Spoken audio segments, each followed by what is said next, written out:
This was my life!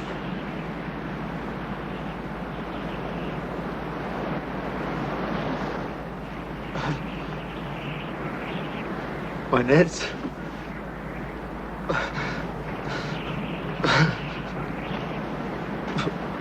My boats. Go on! Follow him! But leave me! Come on. You can't talk to him when he's like this. Come on, Philip.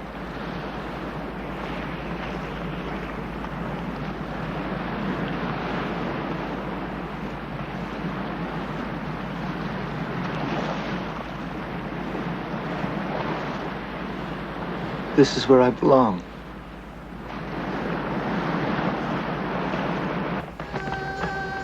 Master! It's a scandal for you to eat with these people. Don't you know who they are? We've lived our lives honorably, made sacrifices to keep the law. They are thieves, whores, usurers, violent and godless people. And now you sit and eat with such people who spend their lives in orgies and perversions. I'm not come to call the virtuous to repentance, but the sinners. And they might enter the kingdom of heaven even before you. Listen, Master, if you go and eat with these people, they will contaminate you. The whole town will abandon you.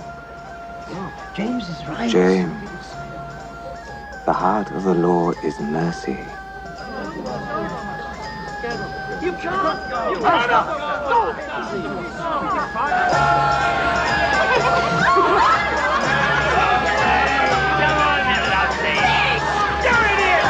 We'll talk about it later.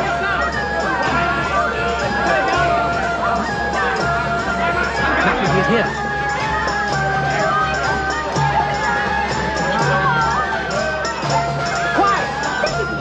Wonderful man. Peace be with you.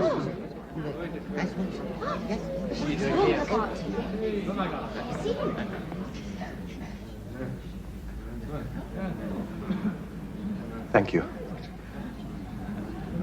for coming to my house.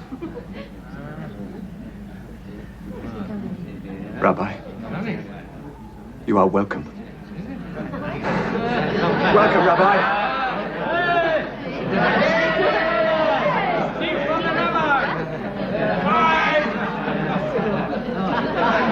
Move! No, don't move. I'll sit there. Why? This is my brother James. He's in the same business as I am. I drink to you in the name of all here.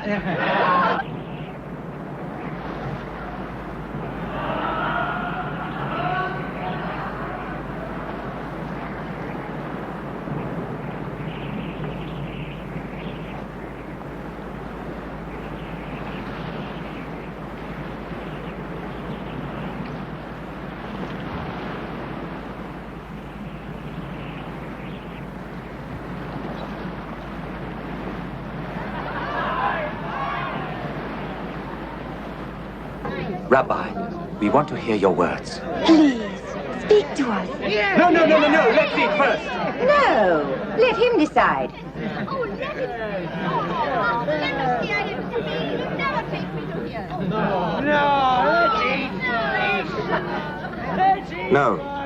No. I'd like to tell you a story. Sit down. Sit down.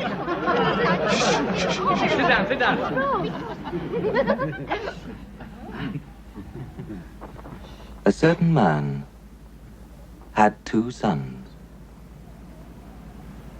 And one day the younger of these sons said to his father, "Give me my share of your estate now." So his father divided his wealth between his 2 sons. And a few days later, this younger son set off for a distant land. And there he squandered all the money he had on riotous living. Now, not long after this, a great famine swept over the land, and the boy began to starve. He persuaded a farmer to hire him to feed his pigs, but he was so hungry that even the husks he was feeding the swine began to look good to him. And still, nobody gave him anything. Finally, the boy came to his senses. at home. Even my father's servants have enough food, and to spare. And here I am starving to death. I will go home and ask my father to hire me as one of his servants.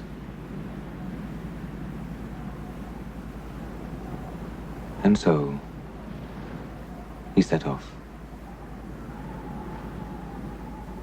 Now he was still some distance from his home when his father saw him coming. And he was so filled with compassion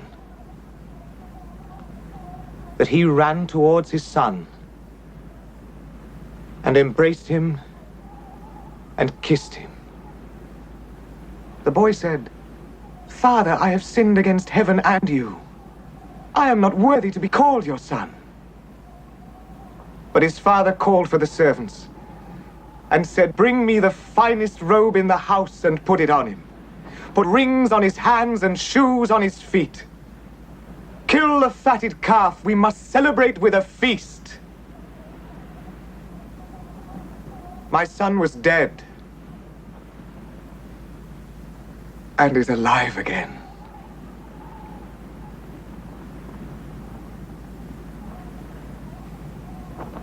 Now, the older brother, at this time, was working in the fields. And as he came back to the house, he heard the noise of music and dancing. He called for one of the servants and asked what was happening.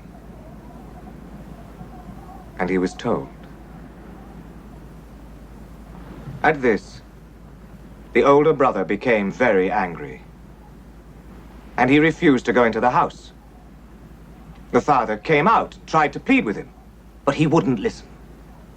"I have worked for you all this time, all these years, and never once have I disobeyed you.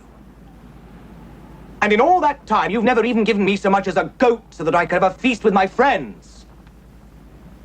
My younger brother comes back, having spent all your money on harlots, and for him you kill the fatted calf.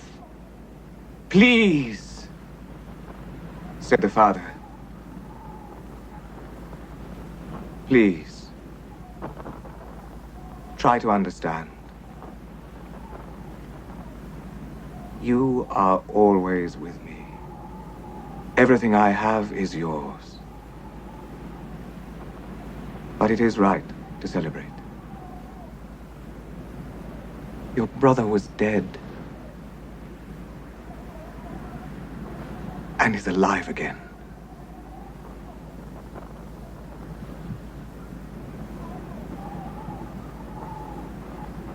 He was lost and is found."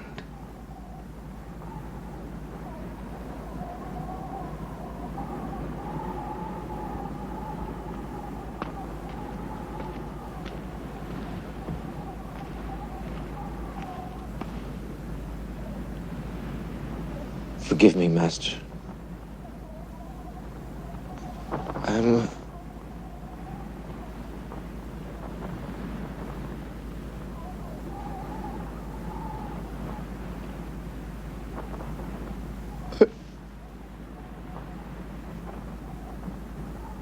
just a stupid man.